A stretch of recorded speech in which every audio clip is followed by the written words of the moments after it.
Balalık devrimni eslashni xohlamayman. Chunki balalık devrim balalarga xos bo'lmagan kechirimchilar bilan to'lgan. Gerçi yavoylik va logiksizlik bilan to'lgan balalık devrimni qaytarib kelish qo'limdan kelmasa-mu, ota-onamning jumladan atrofimdagi kishilarning orzu istaklarining men izlangan yashash usuli emasligidan gumonlanish tamoman qo'limdan keladi. Hayotimni oddiylashtirish uchun tirishgan sari uni murakkablashtirib oldim. O'tmishimdan zarlangan sari texmi nachar o'tmishga mubtalo bo'ldim. İnkar qilgan har bir reallik menga jin bo'lib choplashdi. Hayotlik energiyalarimdan mangulik dvigatel yasash xiyollarim barbod bo'ldi. Ardim, charchidim. Ko'zimni ochgan sari ko'rolmadim. Oxiri ko'zimni yumdim. Ko'rganim o'zim bo'lib chiqdi. O'zimning hozirdan iborat bir reallikda yashayotganimni his qildim. Kelgusidan kelgan g'am andisha, o'tmishimdan kelgan pas-pes to'yg'ular g'oyib bo'ldi. O'zimning tafakkuriga muddaga ega bo'lgan ijtimoiy mavjudot ekanligimni to'nib yetdim. Shunda qilib men psixologiyani tanladim. Yo'q. To'g'ri qilib aytganda psixologiya meni tanladi. Kallamdagi nurg'un chigish savollarga javob topildi. Shundaqla nurg'unlagan savollar paydo bo'ldi. Men asta-asta o'zimning kontroliga o'tishga boshladim. To'yiqsiz o'zim o'rgangan psixik savodlarni texmi ko'p kishilar bilan o'rtoqlashishni to'g'ri topdim. Undaqda darsligimni o'zimga xayrxo'sh deyish orqali boshlayman. Ali Qurbon.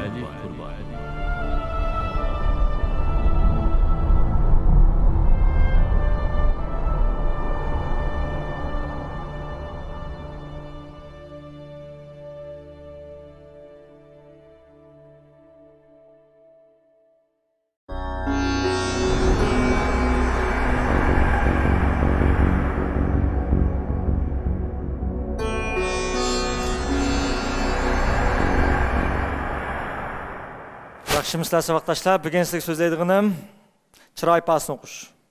Chiroy ifodasini o'qish degan nima degan gapsa, odamning chiroyiga qarab, uning hissiyotlarini tushunish, hissiyotlarini bilish, uning ko'nglida nimalarni o'ylayotganligi yoki uning ko'nglining joyida yoki joyda emasligini bilishni biz odatda chiroy ifodasi o'qish deb ataymiz.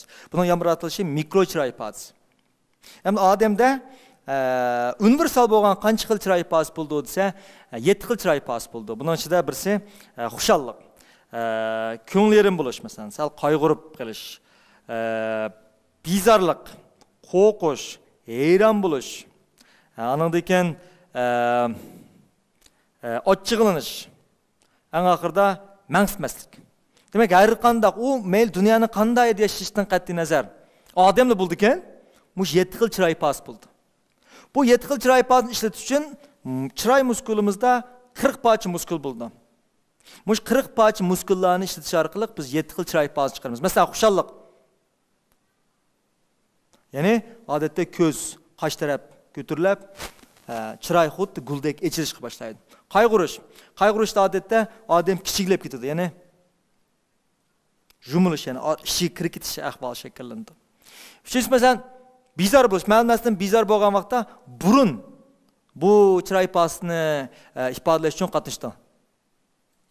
Ya'ni bizarlik kayfiyatining kelib chiqqan.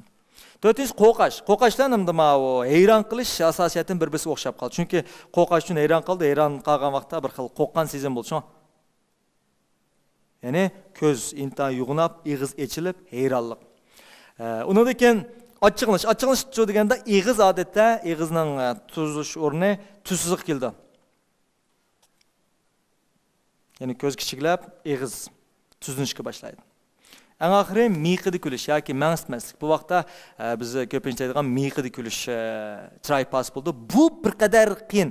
Chunki buni bayqamoq saltas. Bu vaqtda yoki o'ng yoki so'l o'ng ig'izning ma'lum bo'lki ustiga qarildi. Demak, bularning hammasi makro chiroy ifodalari. Bunda chiroy ifodalarini bir qarablam odamlar bilalaydi. Ammo bu makro chiroy ifodalaridan başqa bir xil chiroy ifodasi, u nima o'ziga mikro chiroy ifodasi. Mikro chiroy ifodasi nimasi? Intan kichik. Kishilar bilgil olmaydi.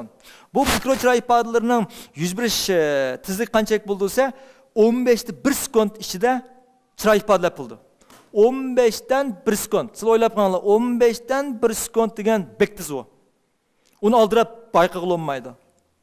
Ammo odamning haqiqiy hissiyot ifodalari, chiroy ifodalari nereden chiqadi desa, makro chiroy ifodasidan emas, dal 15'ten 1 sekund elib berilgan mikro chiroy ifodasidan keldi. Şu an nurg'a odamlar masalan xushaldek ko'rindi. Xushal chiroyning ichida bir xil qayg'u mikro chiroy ifodasi bo'ldi. Ba'zida qayg'urganlik bo'ldi masalan, ko'ngil yerim bo'lgandek bo'lib oldi. Ammo ularning chiroy mikro chiroy ifodasida kulki ushlangan bo'ladi. Uni normal sharoitda biz bilmaymiz. Unda biz buni qanday bilamiz? Buni bilish uchun men bugun sizlarga o'tmoqchi bo'lgan chiroy ifodasini o'qish degan bu temadan foydalanamiz. Unda nurg'a odamlar nemishqa odamlarning haqiqiy chiroy ifodasini to'liq bilmaydi. Çünkü nurg'a odamlarda kuzatish, diqqat, sijilliqi unchalik kuchli bo'lmaydi. Ko'pincha odamlarni kuzatmaydi. Masalan, biz bir oddiy bir o'yin o'ynaylik. Unda samanglar qo'llarni chiqaringlar, maqlalar chiqirsizlar. Andan keyin maqlalar chiqiramiz. Andan maqlalar solamiz, Andaq. Siz xato qildingiz, men maqlalar etdi. Yaxshi. Qo'lni kirishtiramiz. Unda samangni kirishtirdingizmi? Unda men 3 sanayman. 1 2 3. Hech kim bunda qilolmaydi. Nima ish qiladi degan vaqtda? Bu mumkin emasda. Men nima ish bunda qila olaman? Amaliyotda nurg'a odamlar mushada meni kuzatishga e'tibor bermaydi. Amaliyotda men qo'limni ma'qul soldimmi degan ma'qul solmadim. Balki ma'qul soldim. Menimiz ma'qul selinglar deganda hammasi uzlan bo'lib ketganlik uchun mening amaliyotda qo'limni ma'qul sog'inimni bilmay qoldi. Demak, bu xil kuzatish iqtidorining nachar bo'lishi odamdagi haqiqiy mikro chiroy ifodalarini tunish iqtidorini tuvaltiydi. Unda biz yana bir o'ynaylik. Barliq sinfdagilar unda bo'lsa, men sizlarga 10 sekund vaqt berma, bu sinfdagi barliq narsalarni kuzatib olsizlar, men ma'lum narsalarning nima ekanligini sizlardan so'rayman. Unda 10 sekund vaqt berma, soat qarab 10 sekund. Unda siz sinfni bir kuzatib olinglar.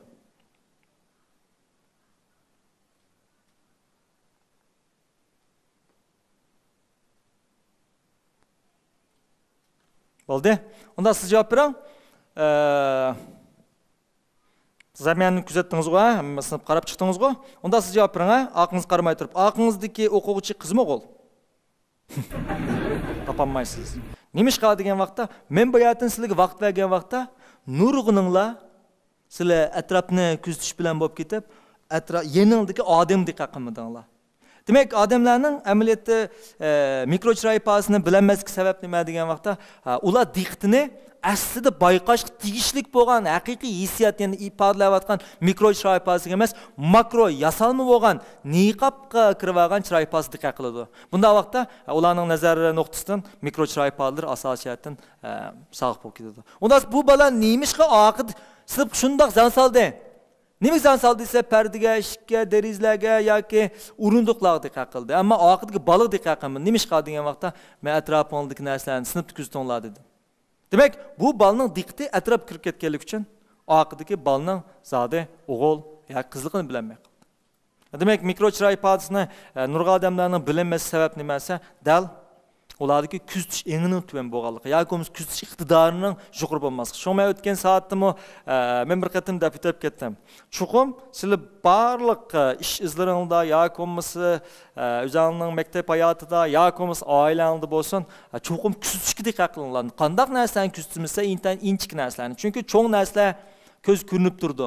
U xatarlik bo'lmaydi. Ammo kichik narsalar cho'tsa, u ko'z ko'rinmaydi, xatarlik bo'ldi. Masalan, bir mashina xatarlikmi yoki bir bakteriyami?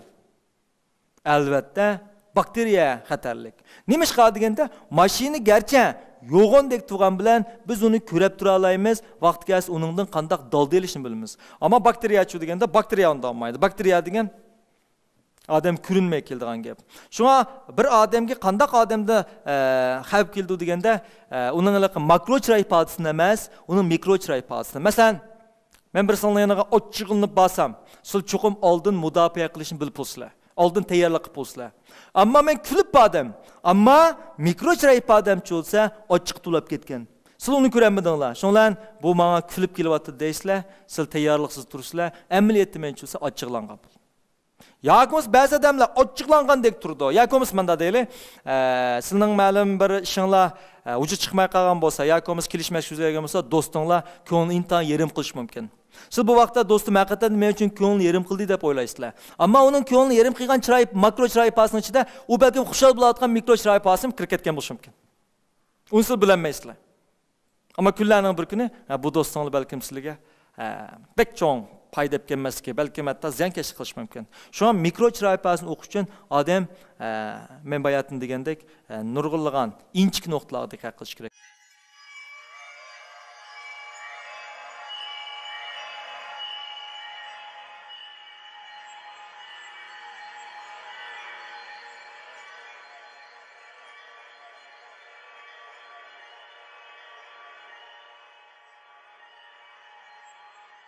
Undan bunu qanday diqqat qilamiz? Demak, odam makro chiroy ifodatini kontrol qila olgan bilan mikro chiroy ifodasini kontrol qila olmaydi. Masalan, bir odamning turqidini bilasizlar. Ba'zilar menda turdi. Bu qanday turish? Bu odatda cho'ng territoriyalik turish deymiz. Cho'ng territoriyalik turish degan nimasi? Bu odamning egallagan, ya'ni tug'an vaqt egallagan o'rni o'zigidilla kengri. Bu xuddi yo'lbosning o'shaning hammasi mening degandek avval tushundir. Demak, bir odamning turqida uning turish avvalining yana shu chembiri odatda ashning o'ziga bo'lgan ko'z qarashi. Uning bir xil o'ziga ishongini yoki o'zini boshqalardan cho'ng bilish mumkin. Ba'zilar bo'lsa menda turib oldi. Ba'zilar bo'lsa qo'lini ishga selib oladi. Buning o'zi men mush yanchiq kirkitaman yoki yushunib olaman demoqchi. Shu odamlar jiddilashgan vaqtlar qo'lini mayoqqa deb kichiklab ketish ahvoli. Qancha o'xshab bo'lgan shuncha cho'ngab ketgan ahvol bor. Muştun özümün neyse mikro chiroy ifodasi. Yani tug'an oldi. O'tgan vaqtda ba'zilar qanday o'tirsa, menda o'tirdi. Yoki ma'qul o'tirdi. Ba'zilar bo'lsa putini o'rindiqdan oqiga tiqib etish mumkin. Demak, mushning hammasi bu odam to'g'riliq bizga nurg'un narsalarni deb beryotdi. Ba'zi o'quvchilarimdan masalan, siz topshiriq ishladingizmi desam, ha. Amleto, ha da'tdi. Ama onun bedeni allı burun bana onun tapşırık işlemeyevatkallıkını dep bıratıdı. Ya komsa kuşallık değil. Bazılarında kuşal de göründüm, külüdüm. Ama ulanın külgüsünün köpeğiniz yalgan çıkıyordu. Bunu nereden bilmezse ulanın külgüsüge pişanı kısmı bilen kulak kısmı arlaşmaydı. Demek onun pişanı kısmı kulak kısmı arlaşmaganken ya komsa o közünün etrafında kağı pıtı deyimiz. Kağı pıtı şekillenmişler onun hamısı yalgan külgü oldu. Bundaklar köpünce mahalalet küldü. Bunun özümü mikro chiroy ifodasidan biz darhol bundan amniyat kulgisining yalg'on ekanligini bilalaymiz. Qayg'urish. Ba'zan shunda qayg'urgandek bo'ldi, ammo ularning og'iz cho'sa, usti lipildab ketadi. Bu amaliyotda kulgi mikro chiroy ifodasi. Ma'qul bo'lib ketadi. Buning o'zi nimasi? U amaliyot kulayotgan hisoblanadi. Ya'ni ba'zi avvallarda yana qanday ahvollar bo'lsa, men ba'zida o'quvchilarga topshiriq ishlab kelgansizlar degan Tapşırık işlep gelirlerdi, hiç qanday chiroy ifodasi olmaydi. Ama tapşırık işlemaganlardi chu degan vaqtda yoki o'rnidan qimishib ketadi, yoki bo'lmasa oldidagi ichimliklarni, qalamlarni, agar telefon bo'lsa telefonlarni, hech bo'lmaganda o'rindiqni tutib oldigan ahvol shakllanadi. Buning o'zi nimasi? U jiddiylashdi, u besim kuchtirdi degan gap. Demak, bu orqali men kimdan tapşırık ishlagan yoki ishlamaganligini tezla a'rib ola olmayman. Demak, bizning agar kuzatish iqtidorimiz to'liq bo'lsa, biz nurg'un odamlarning chiroy ifodasi qarabla uni bilalaymiz. Masalan, qadimgi zamonda ma'lum bir jinoyat o'tkazgan yoki o'g'irlik qilgan odamning rost yolg'on gapini qanday qaragan desa, uningga mushunchalik cho'nglikdagi non yegizib baqqan. Bu nonni yeb, ondan chiqarg'izib baqqan. Agar bu non yo'l chiqsa, uning gapi rost degan. Agar u non quruq chiqsa, gapi yolg'on deb uningga kesim e'lon qilgan. Buning qanday ilmiy aloyligi bor desa, chunki odam yolg'on gap qilgan vaqtda uningda tupuruk, ya'ni sho'lgay nimasi asosiyatdan chiqmay qoldi. Shu an non quruq chiqdi. Agar rost gap qilish bo'lsa, bu normal holat xizmat qiladi. Non darhol yo'l holati chiqqan gap. Yoki sinab baqsanglar bo'ldi. Agar sizlarni aytdi, yolg'on gap qilgan odamga bir parcha nonni berib yutib baq desanglar, o chaynavrdiki, hargiz uni yutib yetolmaydi. Nima ish qilsa, bu yolg'on gap qilgan vaqtda odamning me'limayadiki, ya'ni nervlarining hammasi asosiyatdan jiddiy haleti turda nanni jutup yetemmeydi. Ya bo'lmasa nanni jutsumun, ol şölge suyuqluq olmaydı. Çünkü şölge suyuqluqi bu vaqtda ajratib chiqilmaydi. Demek, men nim demoqchi esa, odamning nurg'ulg'an mikro chiroy ifodalari bor. Biz agar yaxshi kuzatsak bularni, nihoyat yaxshi kuzatsak, biz ular to'g'riliq nurg'un narsalarga erisha olishimiz mumkin. Masalan, hozir biz bir uyan o'ynaylik. Bu orqali men kishilarning chiroy ifodasini texmo sizlarga yaxshi ifodalab beray. Unda bo'lsa, masib qilganlar bormi? Chiqadiganlar bormi?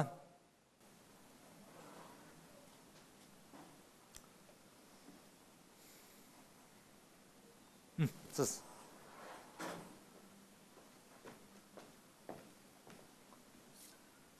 Yaxshimisiz? İsmingiz nima? Muhammad Emin.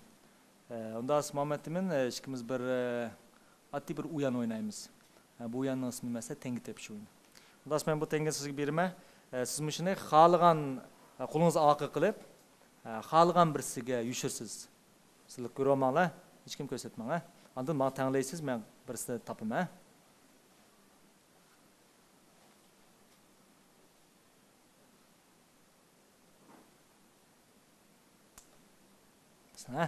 Birinchi qatim Muhammad Emin, men har qatim qo'llanib qo'ygan vaqtda tengi bor qo'lda nim paydo bo'ldi desa, bearamlik, yoki bo'lmasa yushirish, yoki bo'lmasa men topammisiti degan bir xil tuyg'u paydo. Bu tuyg'u nimani qo'zg'ab yetadi desa, mikro chiroy pas qo'zg'ab yetadi. Ikkinchi qatim, ha. Bu da men oldikilar chuqur chiroyga qaranglar, boshdan qiling, ha, boshdan. Chiroy pasiga diqqat qilinglar. Chiroy pas qandoq shakllar yuz beryapti? Men qo'lni qaysi qo'ygan vaqtda chiroyda qandoq ahvol shakllanyapti?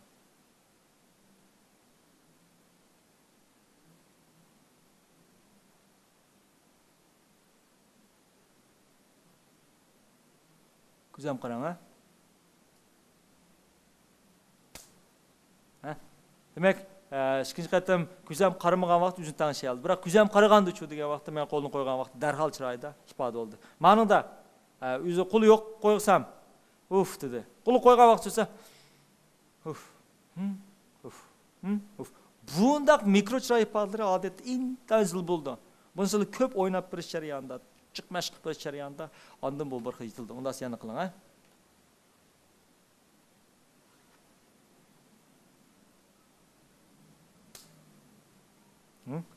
Demek bu qatim Muhammad Eminning geli qurdi. Qildi. Bu xil chiroy ifodasi nereden keldi desa, odam jiddiylashgan vaqtda bir xil geli qurish bayatim men dedim. Geli qurish. Unda eng oxirgi qatim bir qatim qiling, ha?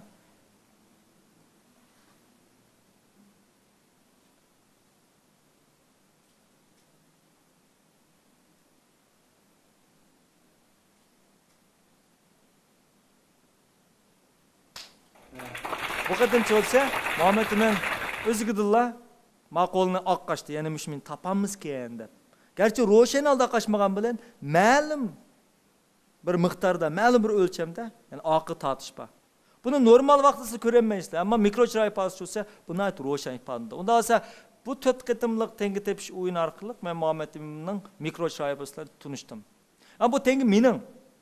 Şuna Muhammad Emin'de tehe besim uncholar shakllanmaydi. Onun ustiga buning miqdori faqat bir koy. Unda esa ma'lum bir narsa, Muhammad Emin bilan beklam munosabatli bo'lgan ma'lum bir narsa bo'lib qolsa, u chaqda mikro chiroy ifodasi texmo kuchli bo'ldi. Sizda bank kartasi bormi? Bering.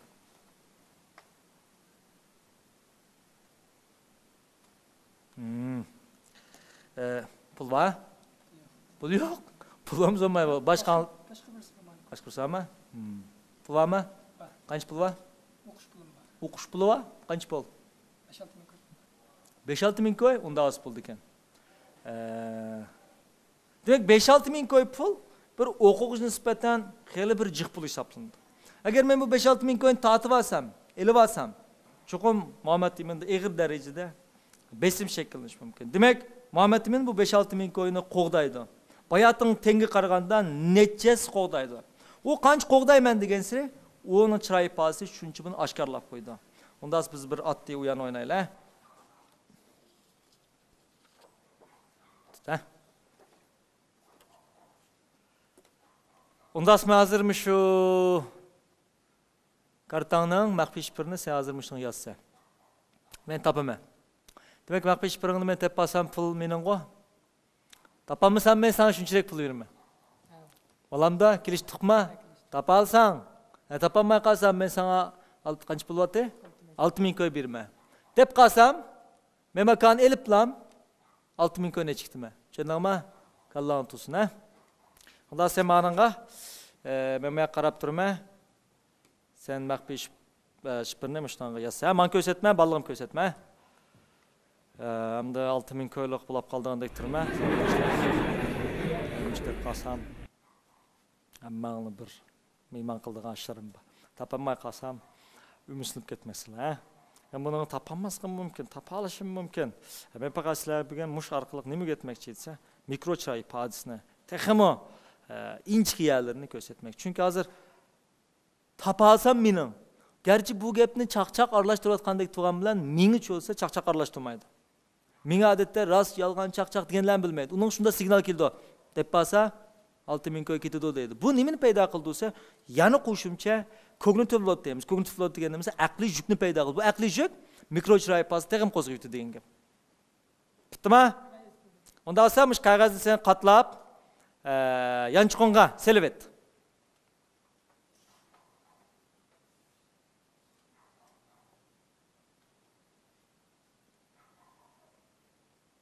Bo'ldimi? Okeymi? Unda olsa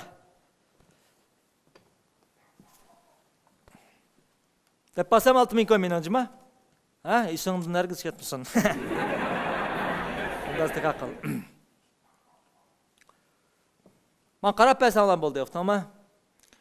Maqbish burun qancha xona? 6. Unda biz men avval birinchi xonasidan boshlab mangam, 0dan tortib 9gacha bo'ldi. Sen fakat mening ovozimni anglab bersang bo'ldi. Ammo kuzang nargiz menda qachsan olmaydi. To'g'rimi? Chuqum kuzangman tikilib turish kerak. Men har qanday gap qilsam sen de hech qanday tovush chiqmasin. Beshing lingishtin bo'lmasin. Yoqdi ishkim bo'lmaydi, hadi ishkim bo'lmaydi. To'g'rimi? Faqat chiroyli turib bersang bo'ldi. Nolma, birma, ikkima, birma, nolma, birma, ikkima, to'rtma, nolma, birma, ikkima,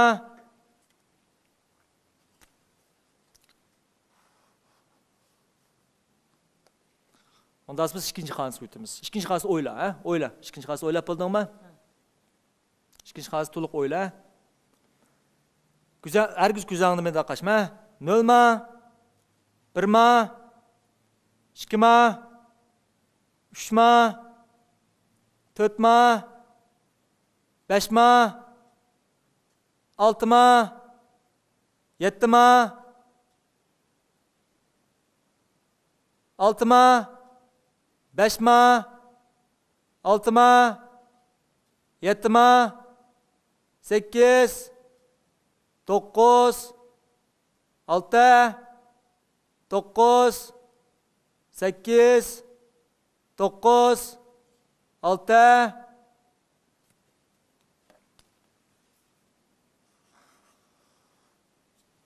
Ondan sonra üçler xonasiga kelamiz, Nolma, birma, kalan o'ylab bajima, shuni o'yla, hargiz dema, ammo kalan o'ylab cho'qim o'ylashing kerak, kuzam diqqat qil, Nolma, birma, ikkima, uchma, to'rtma, beshma, oltima, yettima, sakkizma, to'qqizma,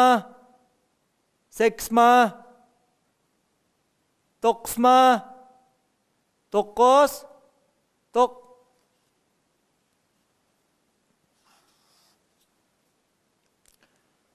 biz ham to'rtlar xonasiga keldik. To'rtinchi xona o'ylab ol. O'ylab bo'lding?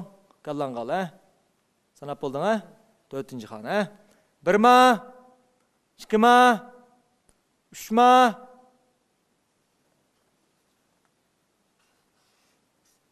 undan so'ng beshlar xonasiga kelamiz, birma, nolma, ikkima, uchma, to'rtma, 5, 6, 7, 8, 9, 0, 0, 1, 1, 2, 3, 2, 3, 2, 4,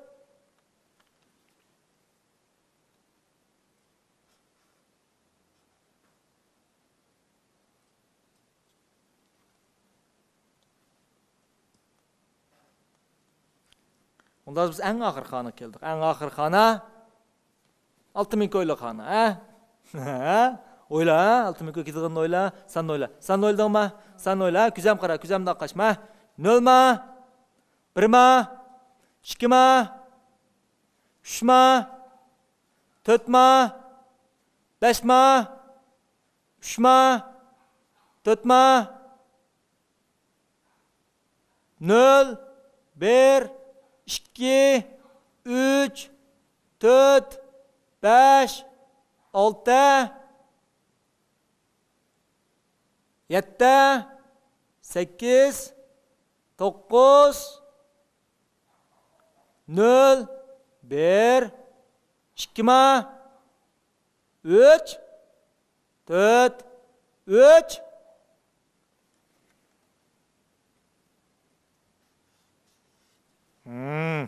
Onda biz көріп бақайлы. Onda men 6 xanlıq bu məxfi işbirini yazdım. Onda o ismini Muhammed Emin'nin yançıqıda özünün məxfi işbiri badı. Karta onda men de. Eğer men tapa alsam 6000 koyun məkitime. Tapamay qalsam 6000 koyunu men Muhammed Emin'in soğuk oluşum mümkün. Onda olsa biz sen qağızını alı. Qağızını alıp biz kişiler şu okuyuşluk tanılık gösterip bakıla. Aldın mı?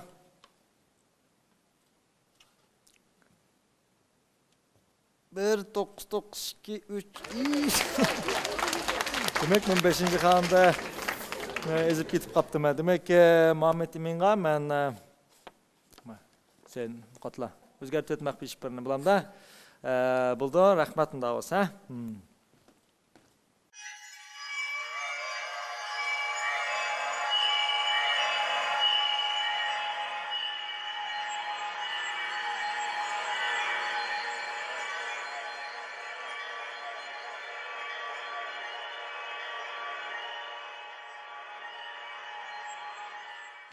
Demek bu xil uyanның alaylik nimasi, bu xil uyanda biz məşq qilish arqılıq adamlardiki men bayatın degandek yuşuruş qurunğan aslidiki hissiyatını yuşuruş qurunğan mikro chiroy ifodalarını tepish uchun mushkul uyanlarni o'ynaymiz. Şuna hamda kishilik turmush demayli, kishilik munosabatda bo'lsin, yoki o'qituvchilik hayotingizda bo'lib qolsin, yoki sizlar doktor bo'lib qolgan taqdirdami, ish qilib sizlar jamiyatning qandaq bir bulung-pushqoqlari bormanglar, kishilarni tushunishga ehtiyojli bo'lsalar. Kishilarni tushunish uchun ularning makro chiroy ifodasi kifoya qilmaydi. Chunki makro chiroy ifodasining ko'pinchisi bir xil maska taqoqliq yoki niqoblik holati bo'ldi. Bu niqobni qandaq qilib elitimiz? Dal ularning mikro chiroy ifodasini tadqiqlash orqali bo'lamiz. Mikro chiroy ifodasini tadqiqlash orqali qandaq o'rganamiz deganda, men bu yerda deganda chiroy ilmini o'rganish kerak. Albatta, uningdan boshqa kishilarning pochurkisi orqali uning hissiyotini, masalan, pochurkisi orqali hatto uningga yaqinda nima yuz berayotganligi, uning kichik balliq davrida qandaq bir azob uqubatlarni chekkanligi, kichik vaqtida qandaq bir xil tuyg'ular bilan cho'ng bo'lganligi nima bilgili bo'ladi. Demak, odamning kiyinishi, masalan, kiyinish usuli, qalam tutish usuli, ularning masalan o'tirish usuli, ba'zilarning qo'l turish usuli, og'zini itish usuli, qatorliqlarning hammasi amaliyotda bizga shu odam to'g'riliq nurg'un narsalarni berdi. Biz buni mikro chiroy ifodasi deymiz. Buni texmi yaxshi bilish uchun men o'tgan sizlarga deb bergan, ya'ni qalb o'qish usuli degan ashilning ash kitobida texmi tafsili, texmi aniq qilgan. Ya'ni bu to'g'riliqqa texmi so'raydigan yoki texmi cho'nqurlashmoqchi bo'lsanglar, chunki men sizlarga oldida psixologik nurg'un savollarni dedim. Bu qaysi kirdi-sa, chiroy ilmi kirdi. Sizlar qaysini agar yaxshi ko'rsanglar, cho'qim shu sohaga texmi cho'nqurlab, texmi ichkirlab kirgan vaqtda ondan uningda ma'lum bir mutaxassis bosqichiga bog'liq bo'ldi. Unda biz bugungi darsimiz shart oyoqlashdi. So'raydigan savollar bo'lsa, so'rasanglar bo'ldi.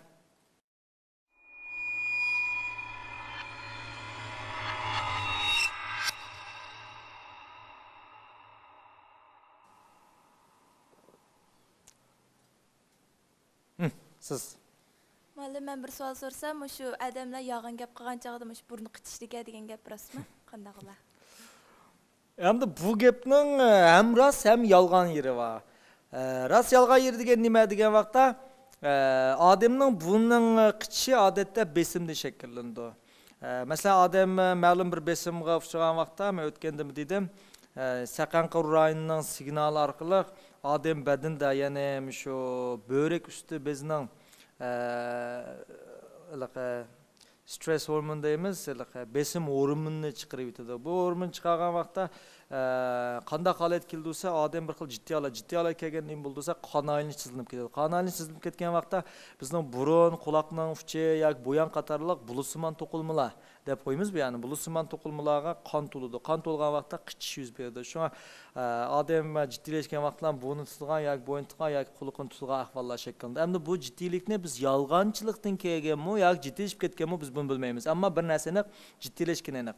Hamda yolg'on so'zlagandimi odamda jiddiylish paydo bo'ladi. Shu buni tutib qoldi. Ammo yolg'on so'zlamay, ma'lum ishdan udiqqan vaqtimi yoki bek boshqalarga yaxshi ta'sir beribman degan vaqtim bu xil ahvollar shakllanadi. Shunga buni tutganni siz nuqullamış yolg'onchi ekan deb turvasingiz bo'lmaydi. Bunun azroq ilmiy asosi bor, ammo bundan jiddiylikmi yoki yolg'onchilikmi buni ayirish kerak. Endi hozir buni qanday ayiramiz desa, gap orqali ayiramiz. Masalan, yolg'onchilarning bir odati sizning so'ragan savolingizga bevosita javob bermaydi. Masalan, men sizdan sen mening qalbimni o'g'irlab oldingmi deb so'rasam, siz hargizmi yo'q deb yolg'on so'zlamoqchi bo'lsa, yo'q deb javob bermaydi. Javob berolmaydi. Badan uning yo'l qo'ymaydi. Nima ish qilsa, mingida yolg'on gap qilish olmaydi. Faqat eg'izdilar yolg'on gap qilish majbur bo'ldi. Siz mening qalbimni o'g'irlab oldingizmi deb so'ragan vaqtda siz balkim mingiz ha deb javob berib bo'ldi. Ammo og'zingiz cho'lsa, buning yo'q deb javob berdi. Mana mushu qisqa uchrashda ma'lum bir narsa shakllandi. Ya'ni badanda ma'lum bayatningdek buni tutish yoki ahvollar shakllandi. Ammo yolg'onchilar bo'lsa yo'q deb javob bermaydi. U balkim sen meni o'g'irtib sen meni nim deb ko'ryapsan deb uning gapi bunday qilib uzrab tushuntirish berish asosi mumkin. Bunday qilib aytganda yolg'onchilar gapni bevosita yetkazib bermay sizni qoyil qilish urindi. Shu qoyil qilish urinish jarayonida uning bergan javobi tabiiy kengayib ketib qoladi. Yoki buni murakkab ko'rsangiz oddiy. Siz siz ma'lum odamning yolg'onchiligini bilmoqchi bo'lib, uningga savol so'raganda uning javobi 3 xatdan eshib ketsa, bu yolg'on ekan deb tushunib olsangiz bo'ldi. 3 xat. Shunga bu faqat paylash materiali bunning qichishi, ammo u butunlay uning yolg'on gap qilganidan direkt bo'lmaydi.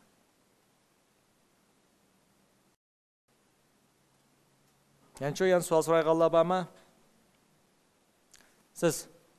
Assalomu alaykum alim olim. Men hozir nima o'ylayapman? Bila olamsiz? Balkim sizmi shu alim olim chuqum mening o'ylagan narsam topolmaydi deb o'ylayotganingiz mumkin. Bo'ldi, unda bo'lsa keyin ko'rishaylik. Xo'sh.